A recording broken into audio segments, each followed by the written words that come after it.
Nous voilà dans la deuxième partie de ce thème qui aborde le cyberharcèlement. Comment se reconstruire après un cyberharcèlement? Nous allons continuer les discussions avec coach Omaïssa et bien sûr Lena Habib qui sont nos invités.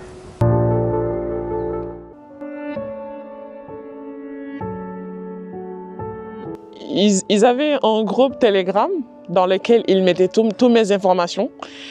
Et malheureusement, c'est dans ce groupe-là qu'ils étaient une centaine et ils s'envoyaient tous mes réseaux sociaux et mes numéros de téléphone et m'harcelaient, m'envoyaient des messages en me disant que je méritais de mourir. Ils m'envoyaient des vidéos de comment faire pour mourir rapidement et sans douleur et me donnaient des conseils pour me m'ôter la vie tout simplement, juste parce que j'étais une femme et que j'étais trop noire selon eux.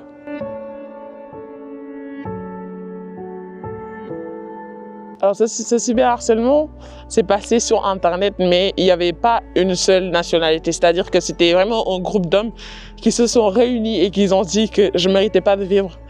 Et je ne pourrais pas totalement cibler des personnes, mais il y a un certain groupe de personnes bien définies qui étaient. Et il y avait des Sénégalais, il y avait des Belges, il y avait une nationalité qui me cyberharcèle toujours et dont je ne veux pas révéler vraiment la nationalité pour pas que ça se répercute sur moi parce que ce cyberharcèlement, je le vis toujours aujourd'hui. Même autant même que je ne m'affiche pas mon visage ni rien, je le vis toujours en fait et je ne comprends pas pourquoi. Alors avant, ça a débuté sur Twitter. Ensuite, ils se sont regroupés sur Telegram pour se partager tous mes autres réseaux, c'est-à-dire Instagram, Snap. Ils avaient tout de moi, même mon numéro de téléphone. Et je ne sais pas comment ils se sont procurés cela. Et aujourd'hui, ça se passe plus sur TikTok et sur Snap.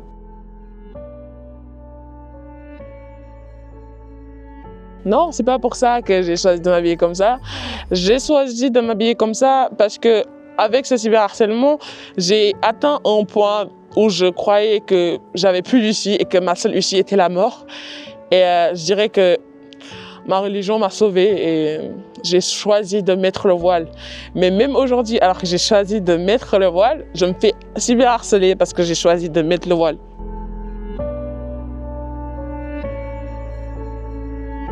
Moi, je dirais que j'ai jamais de ma vie vu un organisme qui pourrait me protéger.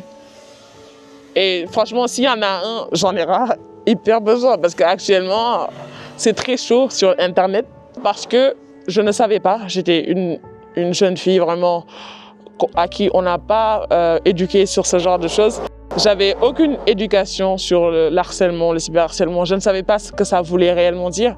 Je pensais juste que ces gens, ce qu'ils me disaient, je le méritais. Et j'ai intégré dans ma tête que je méritais vraiment de mourir jusqu'à ce que je rencontre vraiment des personnes qui m'ont dit que ce n'est pas normal et qui m'ont ouvert les yeux sur ce que je subissais.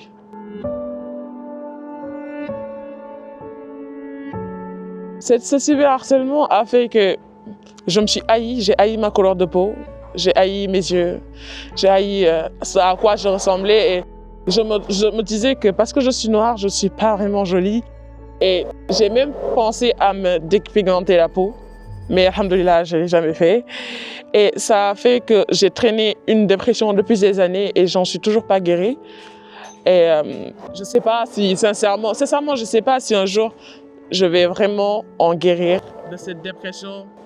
Et vu que récemment, il y a eu ce cyberharcèlement compulsif que je subis sur TikTok, ça a remis des souvenirs qui est vraiment traumatisant pour moi et je veux juste pas qu'une autre personne soit à ma place en fait. Donc il faut vraiment qu'on éduque les gens sur le cyberharcèlement.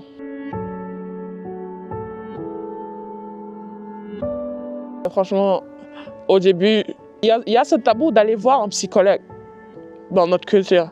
Donc c'est mon père qui m'a amenée dans un hôpital psychiatrique pour que je puisse avoir un suivi. Même si lui, à la base, il ne savait pas pourquoi il m'y amenait, il pensait juste que c'était des problèmes. Sauf que ce n'était pas juste des problèmes. Et j'ai rencontré des personnes qui ont su m'aider. Mais malheureusement, moi, j'avais ce blocage de me libérer. Je ne savais pas comment dire. Alors, aussi un conseil pour les psys, il faut vraiment rassurer le patient en face et lui dire que le parent ne saura jamais ce qu'il est en train de dévoiler. Parce qu'on a ce problème de se dire ouais, mes parents vont savoir ce que j'ai dit parce qu'ils vont le rapporter. Et j'ai rencontré des personnes qui m'ont soutenu et des personnes qui ont su voir qu'il y a un réel problème, qui ont su venir me prendre la main dans des moments où c'était vraiment dur et noir pour moi.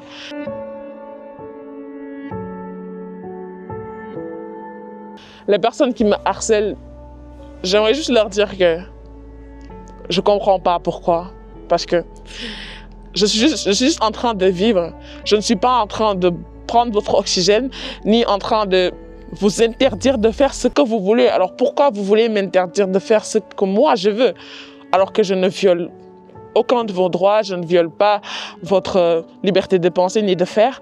Alors pourquoi voulez-vous voler la mienne? Et franchement, s'il y a des personnes qui sont dans cette même situation que moi, ce que je voudrais vous dire, c'est ces gens, ils ont juste une vie qu'ils n'aiment pas. Donc ils reflètent leur insécurité sur nous.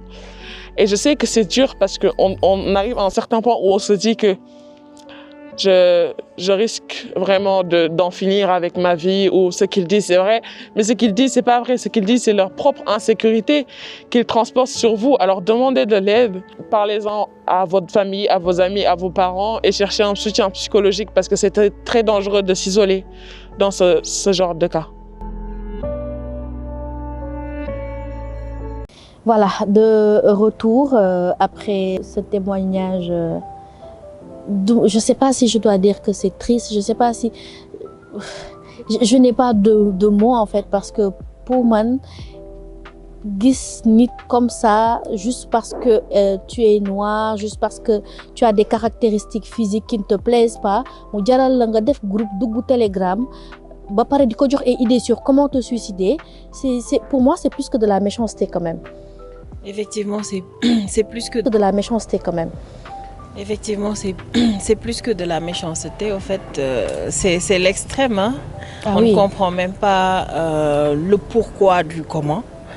Et même si c'est une question de communauté, question de comme comme Boudon Sénégal, etc. Problème de la méchanceté quand même. Effectivement, c'est plus que de la méchanceté. Au fait, c'est l'extrême. Hein? Ah, on oui. ne comprend même pas le pourquoi du comment. Et même si c'est une question de communauté, question de comme Boudon Sénégal, etc. Problème sévère. C'est entre nous, c'est entre nous. Il n'y a personne d'autre qui entre. Donc de telle sorte que quand une autre personne qui fait la différence entre dans votre cercle, cela suscite très sincèrement un questionnement chez toutes les personnes qui font partie de cette communauté. Parce que chaque personne va se dire, si telle personne a osé faire le contraire de nos traditions, donc un autre jour, soit mon fils ou ma fille peut faire pareil. Et qu'est-ce que je vais dire? Je ne veux pas attirer la honte, je ne veux pas attirer le regard, je ne veux pas attirer telle ou telle chose. Donc automatiquement, la personne se renferme et tout le monde se ligue contre cette autre personne qui fait la différence. Et elle nous a dit aussi dans le témoignage, Lena, qu'elle a commencé à vivre ça très jeune, à l'âge de 13 ans. Et que même si harcellerie, à mon est sénégalais. Donc, quelle est ta réaction face à cette situation-là? Parce que l'école l'a commencé. Et ça pose la question de la sécurité de nos enfants à l'école. Alors, le problème qu'on a au Sénégal, c'est qu'on n'a pas appris à gérer le mal-être de certaines personnes. Les femmes, ils n'ont aucune confiance en eux. Donc, la seule solution qu'ils ont du moins, c'est de rabaisser les personnes qui, pour eux, devraient avoir un mal-être. Mais le problème, en réalité, ne vient pas de la personne qu'ils essaient de rabaisser, le problème vient d'eux. Donc loo xamante ni mi ngi ci yow ba pare nangu woo ko tu vas essayer de harceler quelqu'un d'autre pour indi ko ci yow situation bi nga nekk. Supposons par exemple que moi je sois très très fine et que je n'accepte pas mon poids. Je vais aller harceler quelqu'un d'obèse qui est à l'opposé de moi, ce que je suis, sous prétexte que je n'arrive pas à m'accepter, donc je ne peux pas accepter que quelqu'un d'autre s'accepte comme il est. Donc c'est des problèmes en fait qui viennent du mal intérieur de ces personnes-là et qui essaient de faire une projection chez les autres. D'accord, mais je vais rester sur notre cas coach. Elle est encore en train de vivre ce cyberharcèlement. Donc on peut dire que elle vit un cyberharcèlement prolongé. Donc moom, comment on peut lui venir en aide? Comment on peut au jour d'aujourd'hui faire de telle sorte qu'elle retrouve encore plus l'estime de soi? Pour que cela soit facile, il faudrait que cette personne qui le vit, cette femme elle-même, Penda, soit bien entourée. Très bien entourée. Elle n'a pas besoin d'être seule parce que quand on est seul, on réfléchit trop et quand on réfléchit trop, on fait des bêtises. Parce que li mu dundu mu yàgg lool ci dundam depuis son plus jeune âge mu continuer étape bi bu jàllee ba nga foog ne jeex na beneen façon de harcèlement ñëw nga dundaat boobu mu continuer ba tey jii nii nga di ko dund nit ku nekk nit nga te xel dafa doy waar am na fooy toll day dal ñu bari dañuy dem ba ne man est-ce que jaratina mooy dund j'ai eu ce genre de cas en coaching. Coach, est-ce que la vie mérite d'être vécue? Est-ce que j'ai besoin d'être sur terre? Kooku mu lay leer ni amatul lu mu jafandu pour rester en vie. Et c'est là où se trouve le danger. Moo tax cette personne qui vit cet harcèlement a besoin d'être très bien entourée. Damay ñëwaat ci famille yi encore parce que ñoom ñooy premier ressort bi nga xam ne fa la ñuy dal bu dara xewee te ñoom ñoo ñuy soit may doole pour que atterrissage bi yomb wala mu metti si ñun parce que balaa ñoo wéeruñu fenn fudul suñu famille d'abord balaa ngay gis xarit wala kenn ku mu mën ci doon famille bi moo jiitu. Donc la famille doit être très présente pour cette femme. En l'écoutant, mais aussi en l'orientant, en lui montrant qu'elle n'est pas seule dans ce qu'elle vit. Il faudrait aussi qu'elle accepte de se livrer. Oui, parce que elle a du mal. Oui, c'est un autre cas. Déjà, elle est sur la bonne voie parce qu'elle a accepté d'en parler.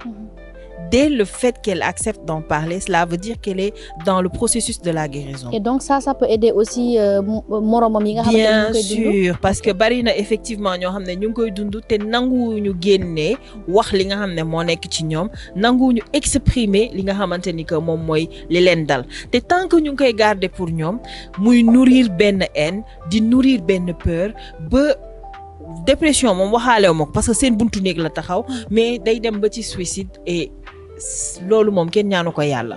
balaa ñu yegg foofu yëpp tey nañu ubbi suñu xol ak suñu xel dund nañ ko metti na mais il faut en parler. N'ayons pas peur d'en parler parce que tant qu'on n'en parle pas on ne trouve pas de solution et pas de solution les choses vont empirer. Comment on va gérer ça? L'harcèlement ne se gère pas seul. On a besoin de soutien et ces groupes de soutien peuvent être des familles, les voisins, les amis, etc. Et même sur les réseaux sociaux. Parfois, on voit une personne qui a subi un harcèlement. Dès que son réseau est au courant, on voit tellement bien leur générosité.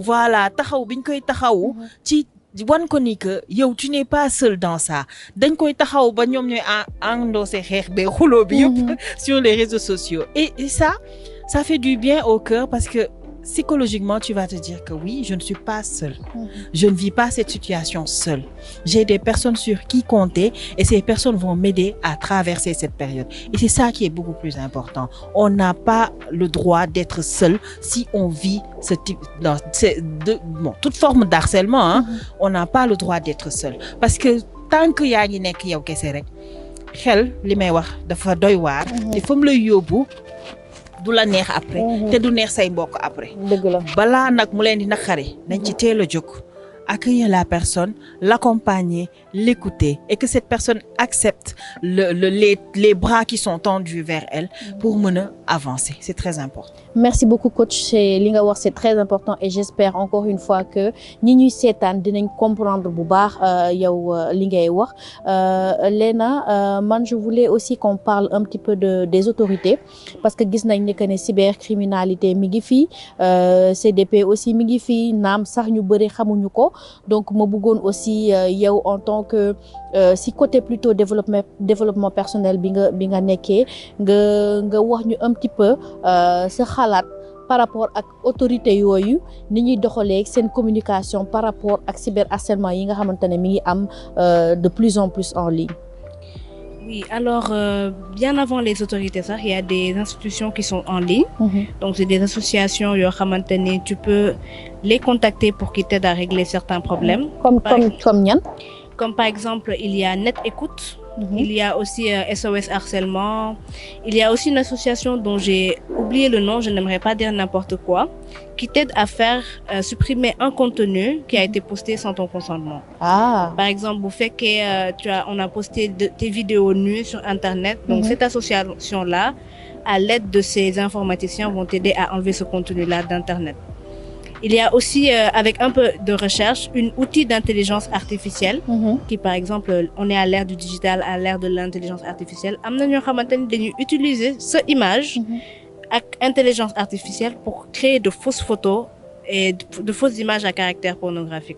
Il y a des outils qui permettent de supprimer, enfin de repérer sur le net toutes ces images-là qui ont été créées par Il y a des outils qui permettent de supprimer, enfin de repérer sur le net toutes ces images-là qui ont été créées par intelligence artificielle et de les enlever de toutes les plateformes. Donc il y a plein d'outils qui sont là en ligne pour aider à éviter ce genre de problème-là. Aussi, c'est de ne pas avoir peur d'aller vers eux, de ne pas avoir peur d'aller vers l'aide et surtout de faire attention aux personnes qui nous entourent. Essayons de spotter le moindre changement de comportement chez eux. Parce que des fois, une personne est à ça de vous confier ce qui lui arrive. Il suffit juste que vous lui demandez, que vous lui ouvrez une porte, que vous lui tendiez la main pour que cette personne décide de se déclarer à vous et d'expliquer. En fait, je vais préciser ma question. En tant que jeune qui utilise beaucoup les réseaux sociaux, il y a un message que je jox en fait ñi nek cybercriminalité ak ñi nek wa CDP pour ñu gëna renforcer en fait protection des personnes qui utilisent internet. Alors, l'impression que j'ai, c'est que parfois, certains conflits sont minimisés. C'est vrai qu'on ne peut pas régler le problème de tout le monde, mais quelqu'un qui a par récurrence des messages, qui se fait menacer, etc., on peut penser que c'est un conflit mineur, mais d'un certain côté, donc si j'ai une requête à leur faire, ce serait de faire un peu plus attention à ces personnes-là, qu'ils traitent toutes les demandes avec le même degré d'importance. D'accord, merci. Lolo tax nak ñun timit on a voulu leur tendre le micro. Motax on est parti les voir pour leur poser quelques questions. Ñu sétane ko ñëwaat. Alors bonjour, moi c'est Mohamed Diop, je suis le directeur des affaires juridiques du contentieux et de la conformité de la Commission de protection des données personnelles du Sénégal, la CDP.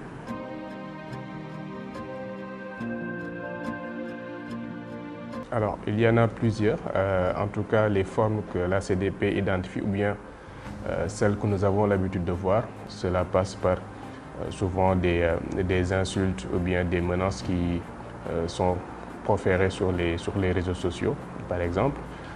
Ça peut également concerner l'usurpation d'identité, parce que l'usurpation d'identité, souvent les conséquences, comme on a eu à le constater, c'est de pouvoir justement en quelque sorte porter atteinte à la tranquillité des personnes, des victimes de cyberharcèlement. Il y a souvent également en milieu scolaire, surtout pour les jeunes, souvent des rumeurs qui sont partagées au niveau des établissements scolaires et qui portent sur des jeunes. Donc l'objectif principal souvent de ces cas de cyberharcèlement, c'est souvent de porter atteinte à l'honneur ou bien à la vie privée de la personne, mais également de salir en quelque sorte la réputation des personnes.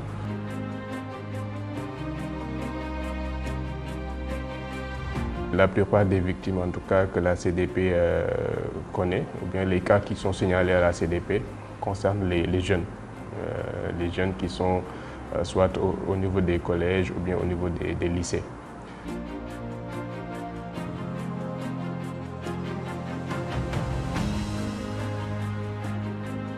Le rôle que la CDP joue dans le cadre de la sensibilisation, nous avons des programmes qui visent les jeunes pour les sensibiliser sur déjà l'utilisation responsable d'Internet et des réseaux sociaux. Et dans le cadre de ces axes, bien des actions de sensibilisation, la question du cyberharcèlement occupe une place importante.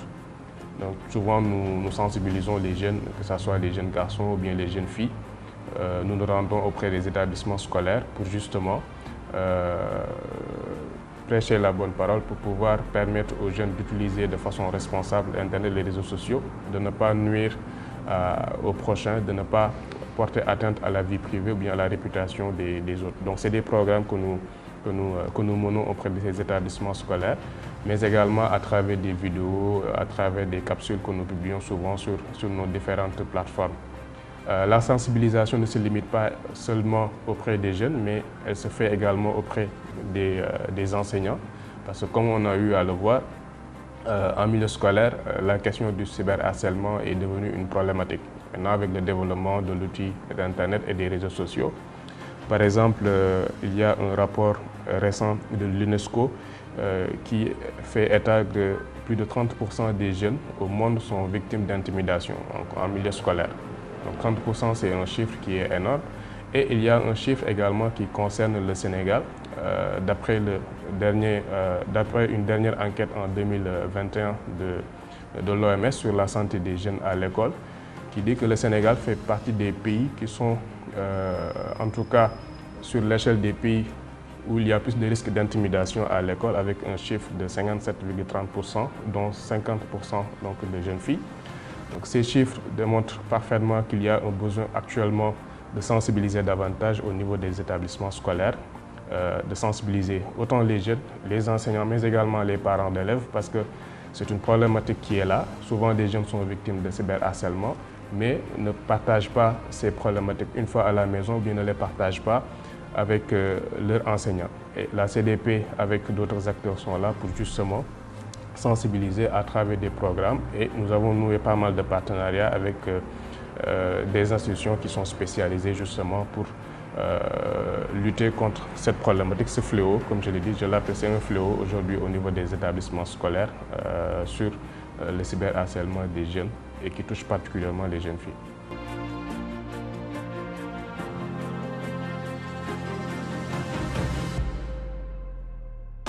Alors, dans le droit sénégalais, on ne retrouvera pas de dispositions spécifiques relatives à des infractions liées au cyberharcèlement.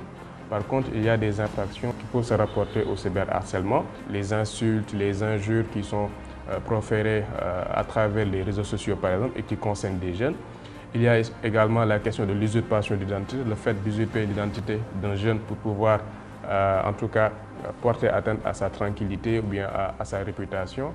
Il y a également le fait de pouvoir partager des photos, des images souvent compromettantes de jeunes.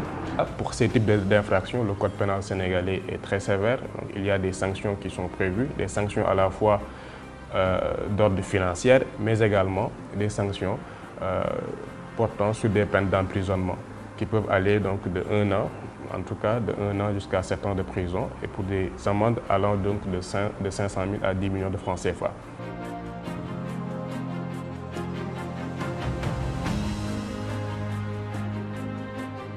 Les défis majeurs, souvent, c'est d'avoir l'identité de la personne, de l'auteur de ces actes de cyberharcèlement. Parce que souvent, avec les réseaux sociaux et l'Internet, avec l'anonymat, il est parfois difficile de pouvoir identifier l'auteur de ces actes-là. L'autre problématique peut-être que je pourrais donner, c'est dans le cadre de la question de la qualification juridique. Je l'ai dit tout à l'heure, il n'y a pas de disposition spécifique liée au cyberharcèlement. Donc souvent, la qualification juridique peut poser problème en raison de la limite de la législation dans certaines de ces dispositions. Et là, il y a un besoin de mettre à jour, un besoin également de mettre à niveau la législation pour toucher ce problème qu'est le cyberharcèlement. Donc c'est principalement ces deux défis majeurs, à savoir la problématique de l'identification des auteurs avec l'anonymat que nous connaissons sur Internet et les réseaux sociaux, mais également la question de la qualification justement du fait de cyberharcèlement.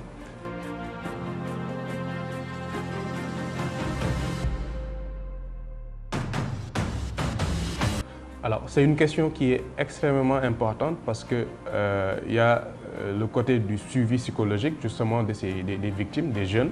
J'avoue qu'au niveau de la CDP, nous ne sommes pas outillés. En tout cas, nous n'avons pas, par exemple, un conseiller psychologique qui est aujourd'hui membre ou bien un agent de la CDP pour justement apporter ce soutien-là à ces jeunes ou bien à ces personnes qui sont victimes de cyberharcèlement.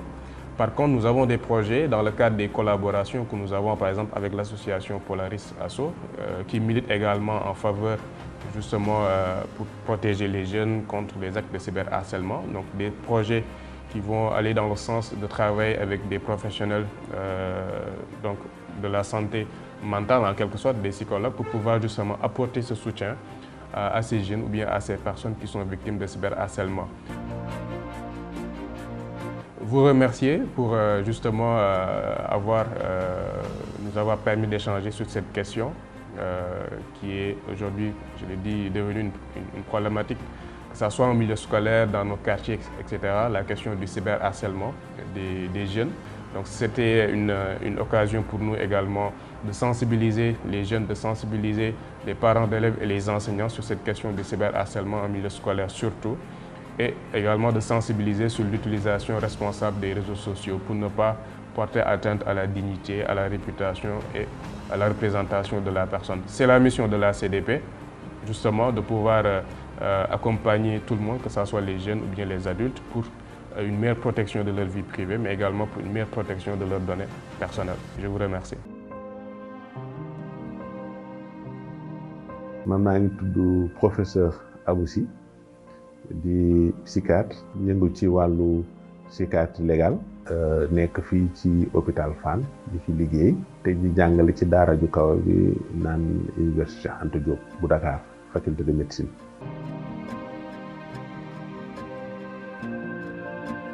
bu nekkee ne yow da nga nekk nit koo xam ne nii parce que ñu gën a bari dal day fekk ñu nekk ay mag wala mu nekk ay kilifa ñoo xam ne ni ñoom duñ bëgg peut-être ñu siiwal leen ci yenn anam yi. nee na loolu nag dafay dem ba finalement day passé wàllu xuuxal bi ñu leen di xuuxal rek parce que ba maanaam dañ naan seen fit de rëcc fit boobu rëcc nag moom mooy ñëw ci wàllu anxiété nga xam ne dañuy dem ba nga xam ne nii comme que ñoom ñoo ngi tiit saa su nekk parce que am na koo xam ne moo ngi leen di woo di leen laaj xaalis wala di leen woo di leen wax ay wax yoo xam ni maanaam teggunu wala ñoom bañ nañ mu siiw loolu nag ñuy ragal ne dañ koy siiwal.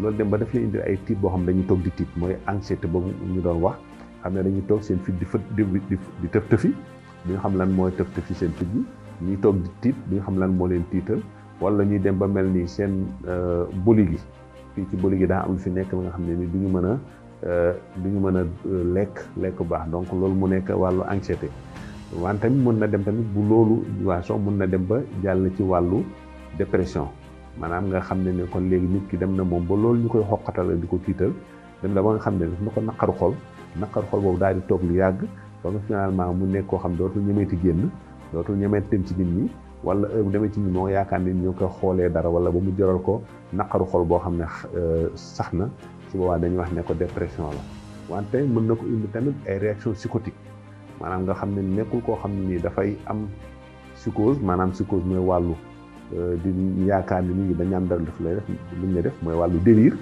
de persécution wala délire de référence maanaam ñu yaakaar na ñoom kooku leen di xoqatal moo ngi koy siiwal ci dëkk bi ba nga xam ne nii siiw boobu mu koy siiwal di ko wax ñeneen ñi ba nga xam ne fu mu mënti dem rek danaa ñoo ngi koy waxtaanee wala ñu xam na li mu def wala xam na li ñu ko jiñ ba nga xam ne souvent xelam dootul dal.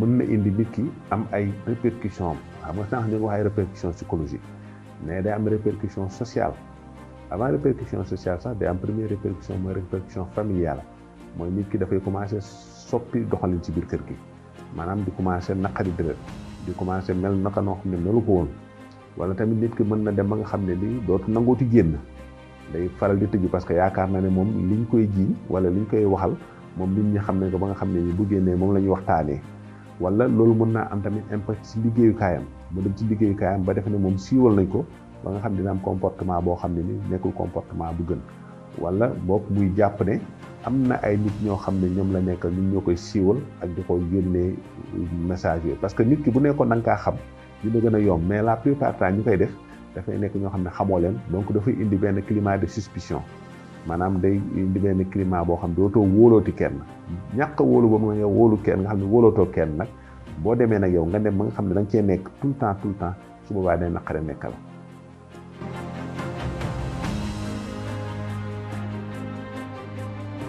waaw xam nga ñooñu d'habitude bu ñu ñëwee la première chose am na benn liggéey bu ñu koy def en terme de psychothérapie maanaam mooy faj boo xam ne ci wàllu wax la bu nekkee àgguñu yenn état yi bu nekkee dañ àgg benn état bu nga xam ne dafa structuré wu ci pathologie il faut ñu joxe ay garab wante lu gën a bëri wax ji li ñuy liggéeyee wax ji nag wax ji ci njëkk mooy ci kaw ni ñu waxtaanee ak ñoom wax leen ne ñoom loolu ñu leen def maanaam nekkul ñoom ñoo fautif maanaam nekkul ñoom ñoo def loo xam ne ni naka su dul noonu la parce que nit ki day dem ba nga finalement buñ koy harcelé day dem ba yaakaar ne moom loolu ñu koy wax moom daf cee am wàllu loo xam ne wàllam la moom moo ko def mooy fautam donc première chose mooy culpabilité boobu il faut ñu dem ba dindi culpabilité boobu wante tamit liggéey tamit ci wàllu comportement loolu noonu nga xam ne daf ko dugg mu dem ba indi ko yenn réaction yi c'est des réactions qui sont normales parce que nit ki boo demee ba amatoo confiance faw nga xool noo jéem a organiser sa àdduna mais li normalul moom mooy kii nga xam ne dafa jóg dem di ñëw di la xoqatal ci anam yoo xam ne rafetul donc loolu mën na indi tamit dem ba nga xam ne nit ki dina xam ne moom donc culpabilité boobu ak responsabilité boobu peut-être que nekkul ci moom. beneen aspect boo xam ne dañ ciy liggéey tamit mooy victime ñu dem ba nga xam ne nit ki dina xam ne moom la personne a été victime de quelque chose maanaam nit ki maanaam nekkul loo xam ne moom moo tooñ maanaam c'est pas parce que def nga ko que yaa tooñ ki tooñ dëgg-dëgg mooy ki jël vidéo boobu daal di koy siiwal parce que loolu yoon da kaa tere. c'est puni par la loi donc argument juridique boobu mën nañ ci sukkandiku aussi pour construire la personnalité de la victime.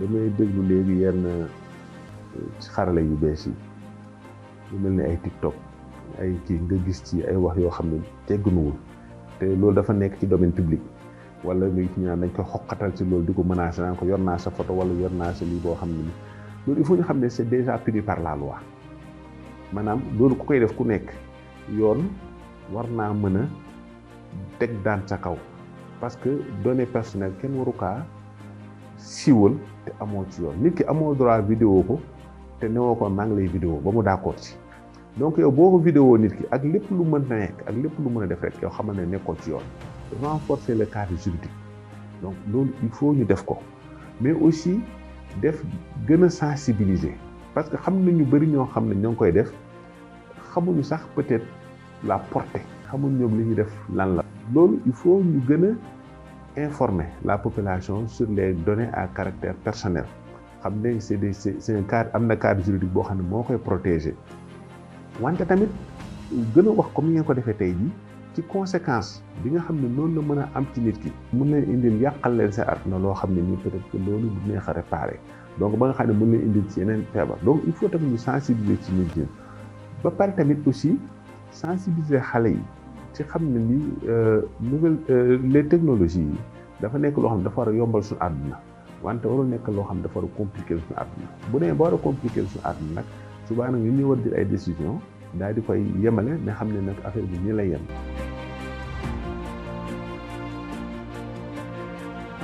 mën nañu xam dañoo nekk ay cas de dañu leen harcèlement dañu am cyberharcèlement dañuy nëbbatu tollooguñ tey jii foo xam ne nii nit ñi dañ koy taxaw di ko wax te loolu moo tax tey seen émission yi mel ni daal di am importance parce que dafay tax nit ñi xam ne lii du yoon kuñ ko ci defit nga dem ci yoon su boobaa nag dañ ko mën a recenser ba xam exactement fan la toll mais fu mu nekk nii ñun liñ ciy gis yëpp du doon ay nit ñoo xam dañuy ñëw ne parce que dañ ñoo harcelé dañu am cyberharcèlement dañuy ñëw parce que yeneen affaire la yoo xam ne boo demee ba ci biir dinañ gis ne par exemple ay xale yu jigéen buñ ñëwee am dépression nga traité mu bañ waxtaan ak ñoom ci waxtaan bi ñu dem ba wax la ci yu mel noonu nga daal di jël say matuwaay daal di entrer en contact ak les agents de sécurité wala les forces de sécurité daal di leen yónnee daal di leen encadrer kooku ànd ak xool noo koy encadrer pour mu dem porter plainte. Merci pour cette disponibilité ñoom parce que xam naa ne seen temps xat na trop mais ils ont quand même tenu à nous recevoir Léna on va rester toujours si autorité yi est-ce que am nga expérience yow mi nga xamante ne ni yaa ngi faral di utiliser réseaux sociaux lu bëri ci cyberharcèlement ak ndax porté nga plainte porté woo plainte si porté nga plainte naka la autorité yi réagir. Alors man, contrairement à la majorité des Sénégalais, je suis extrêmement procédurière. Donc, duma ni kenn bàyyi naa la ak yàlla man dama gaaw si déposer plainte. Et peut-être da ngay defante ci réseaux sociaux yi damay defante de une deux me porter plainte. Donc peut-être que c'est lié au fait que j'ai étudié le droit. J'ai un master en droit et donc je suis énormément procédurière. Il y a à peu près 6 mois, ça j'ai eu à déposer une plainte, excuse-moi, à la cybercriminalité parce que justement une dame avait posté ma photo. En créant une histoire de toute pièce que apparemment j'aurais divorcé plusieurs fois voilà xaw ma daal histoire am fa la que je l'ai. Donc quand j'ai vérifié sa page je me suis rendu compte que la dame en fait elle avait un problème personnel avec les femmes qui portent le voile. Voilà donc dafa doon def plusieurs publications bi ma wàcce gis naa plusieurs publications de plein d'autres femmes yoo xamante ne dafay poster seen photo yàq leen lu ko neex que ce soit vrai ou pas ma gis publication bi ma ne elle a fait à d'autres femmes garaawul waaye ci man lay teeree. Donc, moi, je lui ai écrit d'abord. Je lui ai expliqué que j'allais déposer une plainte contre elle et que je lui laisse 24 heures pour supprimer le post. Malheureusement pour elle, elle n'a pas vu le message à temps. Donc, bi muy supprimer le post, fait que déjà, j'avais fait des captures d'écran. J'avais eu à aller déposer une plainte. Mais malheureusement, jusqu'à maintenant, je n'ai pas eu de retour par rapport à la plainte. Et ça, c'est vraiment dommage parce qu'aujourd'hui, le fait que ces personnes-là restent impunies, alors que nous, je pense que c'est ça, moment pour nous continuer. Donc, si on avait au moins quelques exemples, voilà, de temps en temps, nous il a été puni et que la sanction est sévère, je pense que ça pourrait constituer un moyen de dissuasion pour nous, ils font ce genre de pratique-là sur les réseaux. D'accord. Mais vraiment, impunité, moi, encourager. Donc, alors, dire les peines. Voilà, exactement. D'accord. Waxtaan bi neex na trop mais malheureusement nag xam nga problème de temps dafay daal di am mais je pense que l'essentiel a été dit pendant cette émission-là. Xanaa rek ñu jox coach mu jox ñu son dernier message, le message aux cyberharceleurs, le message aux cyberharcelés ak ñi nga xamante ne ñoom ñooy entourage bi moo xam nag famille moo xam xarit mais aussi moo xam aussi ñi nga xamante ne ñoo nekk bureau yi parce que collègues yi tamit dañuy jouer rôle ci loolu ak surtout école yi bul fàtte xale yi. Effectivement ñi nga xamante ni que ñoom ñooy cyberharceleurs yi li ñu leen di wax déjà donte xam naa ni pour ñu dégg ñu dina jafe parce que comme dañu am déséquilibre mental loo leen wax duñ ko dégg xam naa ñu may seetaan sax naan kii ñi mu soofee donc nañu bàyyi li ñuy def parce que ñu ngi yàq ay dund ñu ngi yàq ay famille ñu ngi yàq li nga xamante ni que moom mooy ay relation ndax fekk nañu sëy bu dëgër ñu tas ko fekk nañu yaay ak doom juboo ñu tas diggante bi fekk nañu frère ak sœur ñu nekk benn ñu tas diggante bi ndax lan def nañu ay jëf yoo xamante ni que dina tax seen jigéen boobu ñu dund loolu ñu ternir image am te dara jaru ko lu mu mënti doon parce que li ci ëpp ci harcèlement yi à caractère sexuel la donc loolu moo ëpp ci li muy yàq nañu éviter loolu le maximum possible koo jege nopp naa la nobbu ma la demal seeti leneen jigéen ñi bari nañ fi ñi nga xamante ne nag ñoom ñooy dund harcèlement les cyber harcelés dama leen di njëkk a wax ni que vous n'êtes pas responsable de ce qui s'est passé parce que loolu mooy li nga xam ne moo njëkk nekk sur le plan mooy vous n'êtes pas responsable de la situation. Vous n'êtes pas responsable de ce que vous avez vécu. Votre responsabilité réside seulement sur le fait de prendre soin de vous, de prendre vos responsabilités pour prendre les choses en main et surtout pour dénoncer ces harceleurs, mais aussi prendre vos dispositions pour que plus jamais ça ne se répète. Et aux familles, je leur demande d'accueillir leurs enfants, de les écouter, de les accompagner, de les comprendre, de les aider à traverser cette étape avant de venir vers les conseils et autres pratiques. Ne pas se braquer automatiquement parce que oui, on est dans le jugement. Il faut surtout éviter cela. Accueillez ces harcelés, écoutez-les, protégez-les, accompagnez-les dans la recherche de la guérison et ensemble, on peut vraiment aller au-delà de l'harcèlement ou du cyberharcèlement. Donc, il est très important d'y prêter attention. Mais surtout au niveau des écoles, on demande déjà au corps professoral de faire attention à ce qui se passe dans les classes, dans la cour des écoles. C'est très important de prêter attention à ces enfants qui subissent de l'harcèlement au sein des écoles. C'est très important de sensibiliser ces enfants qui sont les potentiels futurs harceleurs.